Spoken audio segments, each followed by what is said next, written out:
Imefanya mashambulizi makubwa dhidi ya Iran, ikiwemo kuua viongozi waandamizi wa kijeshi na wataalamu wa nyuklia.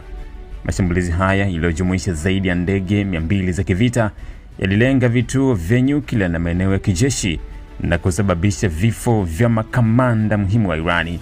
Meja Jenerali Hussein Salami, kamanda mkuu wa jeshi la walinzi wa mapinduzi wa Kiislamu IRGC. Salami alikuwa na ushawishi mkubwa katika sera za kijeshi za Irani na alikuwa miongoni mwa viongozi waandamizi waliouawa katika mashambulizi haya. Meja Jenerali Mohammad Bagheri, mkuu wa maafisa wa jeshi la Irani, ingawa Irani ilikanusha kifo chake, ripoti kutoka shirika la ulinzi la Israel zinasema kuwa aliuawa katika mashambulizi haya.